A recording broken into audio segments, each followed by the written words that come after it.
Kemarin tuh rame ya soal Bima atau Bimo, TikToker yang menghina Ibu Megawati, Presiden ke-5, dan Bung Karno, Presiden pertama, proklamator kita, dengan kalimat yang nggak usah saya ulang lah, memalukan.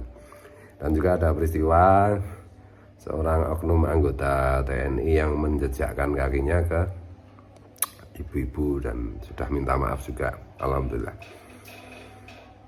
Nah, ini kan sebenarnya potret ini kan antara Bimo dan oknum tentara yang menjejakkan kaki ke motor ibu-ibu itu kan sebenarnya satu generasi.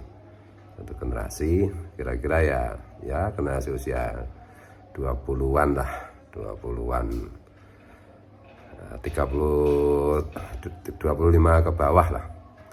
Dan ini kan potret dari hasil pendidikan formal kita dari segi values gitu ya.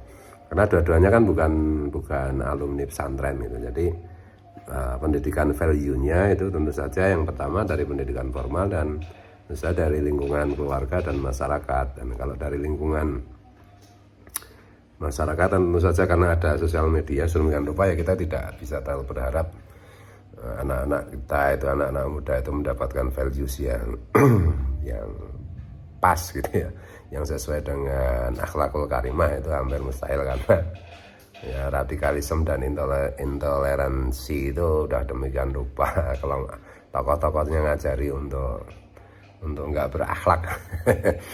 Dan dari pendidikan keluarga atau orang tua itu juga sekarang ya banyak sekali orang tua yang mengabaikan atau tidak sempat memperhatikan, menanamkan nilai-nilai yang luhur kepada anak-anaknya karena kesibukan kerja atau karena orientasi ya, cita-cita yang bergeser yang lebih ke materialisme ya. Materialistik itu. Ya sebenarnya yang bisa diharapkan itu kan salah satunya kan tentu saja dari dunia pendidikan formal gitu.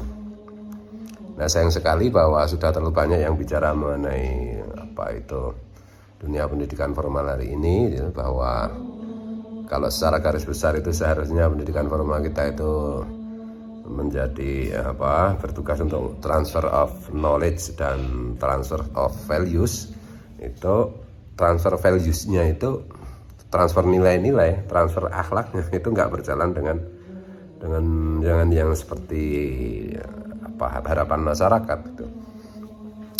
Mungkin transfer knowledge-nya yang jalan, padahal Menteri Pendidikan Nadiem Makarim udah awal-awalnya aja sejak awal udah menyampaikan tentang tidak terlalu pentingnya konten gitu ya. Jadi knowledge itu harusnya dinomorduakan dalam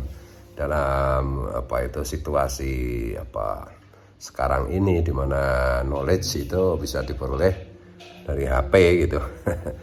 Nah seharusnya yang ditekankan itu kan transfer of values, nilai-nilai pendidikan budi pekerti, akhlakul karimah. Dan ini nggak jalan karena ya kayaknya itu omongan Menteri Pendidikan itu di level daerah itu nggak dijalankan gitu loh. Misalnya menterinya bilang nggak usah ada PR, ya tetap aja ada PR. Misalnya menteri bilang nggak usah ada tes ujian mid semester, ya tetap aja di daerah-daerah itu diselenggarakan. Nggak perlu ada konten yang terlalu berlebihan, ya tetap aja kontennya diajar. Silang sengkarut nggak karu-karuan karena ini menyangkut duit, dan intinya ujungnya duit. Saya nggak tahu apakah pendidikan kita itu harus kembali disentralkan ke pusat ya, tidak diserahkan ke daerah, karena akibatnya juga nggak karu-karuan seperti ini. Dan transfer values juga sama sekali nggak berjalan. Dan itu saya kan dulu 14 tahun menjadi PNS guru ya, pegawai negeri sipil guru gitu, atas wasiat ibu saya. Padahal alma mater saya aja dulu di UNY itu, IKIP Jogja itu dosen-dosennya Pak Dekan, Pak Tua Jurusan, Pak Rektor, Pak Wakil Rektor 2 aja minta saya jadi dosen, ibu saya nggak boleh, malah saya disuruh jadi guru. Saya 14 tahun jadi guru, dan saya juga aktif mengamati dunia pendidikan kita itu dari 95 sampai 2009 saya itu aktif menjadi PNS guru di SMP 5 tahun dan di SMA 9 tahun. Jadi saya bisa merasakan bagaimana apa itu sebab-sebab, beberapa sebab di mana transfer of values, nilai-nilai itu nggak bisa berjalan ya, karena sejak zaman Pak SBY itu sejak ada apa yang disebut dengan sertifikasi guru itu, jadi kayaknya itu pemerintah itu memberi tunjangan sertifikasi guru, tapi dengan catatan bahwa guru itu harus begini dan begitu, dalam tanda petik itu diperbudak, itu terutama dengan kewajiban-kewajiban jumlah jam mengajar per minggu yang 24 jam pelajaran itu bagi sudah nggak masuk akal. Yang kedua, kewajiban administrasi yang omong kosong itu, yang bertumpuk-tumpuk, yang nggak karu-karuan itu sudah membuat guru-guru pada layu, pada kurus badannya. Teman-teman saya guru, kalau kadang-kadang silaturahim mas lebaran kayak gini ketemu itu, aduh cepat sekali tua gitu, padahal usianya itu jauh di bawah saya gitu ya, karena itu didera, dicambuk dan didera. Kerja keras bagai kuda, dicambuk dan didera. Kalau lagunya Kos Plus itu. Jadi kebahagiaan guru jadi menjadi dalam tanda petik sirna kan. Lah bagaimana guru aja untuk bahagia aja sulitnya minta ampun, dikejar-kejar kewajiban, peraturan, administrasi yang enggak masuk akal sedemikian rupa, kok disuruh mentransfer values itu yang enggak mungkin sama sekali gitu loh. Jadi ya makanya banyak juga tau video-video yang di medsos itu, apa murid nantang guru. Murid mukuli guru dan lain-lain. Ya, carut marut itu. Makanya ini juga momentum si kasus si Bima TikToker dan oknum tentara ini.